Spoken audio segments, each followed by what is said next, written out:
Hello दोस्तों, कैसे हैं आप सब लोग। आशा करती हूँ अच्छे होंगे। हमारी आज की कहानी का नाम है नेग।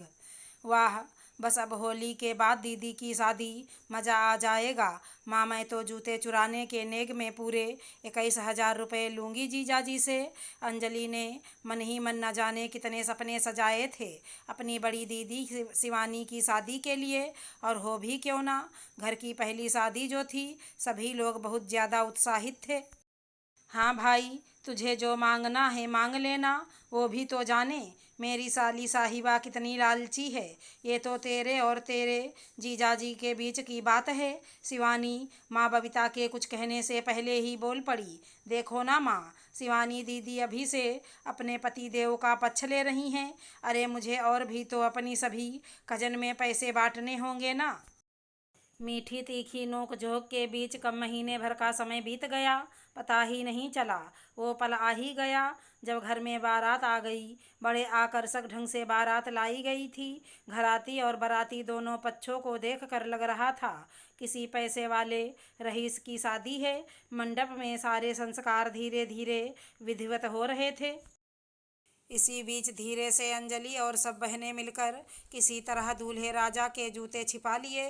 जब मंडप से दूल्हे राजा उठने लगे तो अंजलि ने रख दी मांग 21,000 रुपये की। जूता चुराई के नेग में दूल्हा और उनके भाई लोगों ने साफ इनकार कर दिया नेग देने से। उन्होंने तो यहाँ तक कह दिया कि आप लोग जूते ही रख लें, और ठहाका मारकर सारे लड़के हंसते रहे। ये सब देखकर अंजलि और बहनें थोड़ी मायूस होती दिख रही थी। हालांकि अंजलि ने कई दफ़े अपने द्वारा मांगी गई नेक की रकम में कमी करने की बात भी कही, पर वो तो जैसे तैयार ही नहीं थे। लग रहा था मानो उन्होंने इसके लिए पहले से ही प्लानिंग की हो। एक समय के बाद धीरे धीरे महिलाओं में कानाफूसी होने लगी। बाप रे, बड़े अकड़ू स्वभाव के हैं, कंजूस भी लग रहे हैं। पर लड़के वालों ने तो जैसे पहले से ही ठान ली थी, नहीं तो नहीं, बिल्कुल नहीं।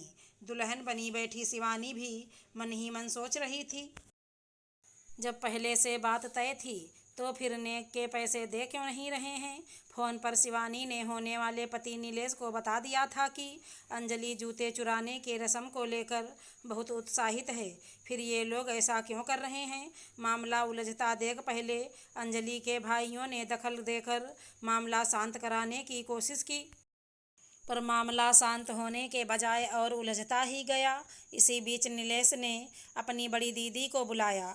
अब लग रहा था जैसे दीदी की मध्यस्थता से मामला शांत हो जाएगा और विधिवत रस्म पूरी हो जाएगी, पर दीदी ने भी ऐसी कोई पहल नहीं की जिससे मामला शांत हो जाए और सुचारू रूप से कार्यक्रम संपन्न हो सकें। बल्कि उन्होंने तो कुछ ऐसे शब्दों का प्रयोग कर आग में घी डालने का ही काम किया। शिवानी, जो अब तक दुल्हन बैठी चुपचाप सारे वाकया देख रही थी, धीरे से नीलेश से बोली, अब क्या हो गया। पहले से बात तय थी ना, मैंने तुम्हें बोला था ना। जब सब कुछ तय था तो फिर ये सब क्यों।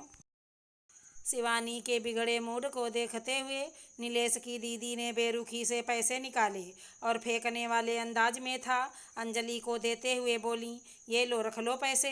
अंजलि इस घटना से काफ़ी डर गई थी, सहम गई थी। उसने रोते हुए बस इतना ही कहा, मुझे जूते चुराने के नेग वाले पैसे नहीं चाहिए, और रोने लगी। कुछ देर पहले तक जो सिर्फ हंसी खुशी का माहौल था, थोड़ी सी नासमझी और अकड़ के चलते इतना बोझिल माहौल बन गया। खैर, धीरे धीरे सारी रस्में होती रहीं। अंजलि में अब वो उत्साह नहीं था। उसने नेक के सारे पैसे अपनी बहनों में बांट दिए थे। वो अंदर से काफ़ी डर गई थी।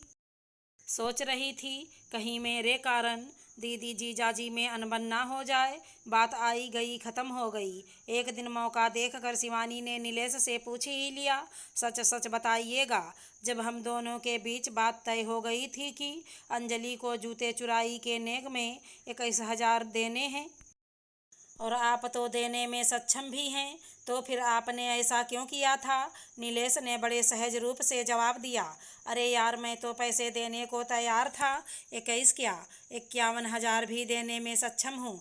बात वो नहीं थी शिवानी, मेरी शादी में दीदी ही मुख्य भूमिका निभा रही थी। सारा लेन देन, कपड़े लत्ते वगैरह वगैरह ज़्यादातर चीज़ें वहीं संभाली हुई थीं और उन्होंने साफ साफ कहा था, रीति रिवाज लेन देन के समय मैं मौजूद रहूँगी। कब क्या करना है मैं सब संभाल लूँगी, तुम्हें कुछ करने की आवश्यकता नहीं है। और सच में शिवानी, मेरे शेरवानी में पैकेट भी नहीं था, सारे पैसे दीदी ने ही रखे थे। शुरू शुरू में तो ये सब हंसी मजाक ही लग रहा था, और क्या है ना शिवानी, शायद दीदी ने भी ये नहीं सोचा था कि मजाक इतना सीरियस बन जाएगा। बस इसीलिए यार, शादी में सबकी सुननी पड़ती है, यहाँ तक कि दोस्तों की भी। पतिदेव के इस जवाब से शिवानी बहुत संतुष्ट नहीं थी। पर जवाब में शिवानी ने सिर्फ इतना ही कहा, पतिदेव, शादी की ये छोटी छोटी प्यारी प्यारी रस्में बहुत मायने रखती हैं। पूरी ज़िंदगी भर ये रस्में मुस्कुराने की वजह बन जाती हैं। भरसक प्रयास करना चाहिए इन रस्मों में किसी की नज़र ना लगे, किसी की भी, चाहे वो कितना भी अपना क्यों ना हो। यादें मुस्कुराने की वजह बननी चाहिए, ना कि आत्मग्लानि की। और दो नए नए परिवारों के संबंधों के मध्य प्यार, विश्वास, अपनापन, खुशी का माहौल निर्मित हो सके और हमारे संबंध लोगों के लिए प्रेरणा बन सके। अगर हमारी कहानी पसंद आई हो तो चैनल को लाइक, शेयर, सब्सक्राइब करें। राधे राधे दोस्तों।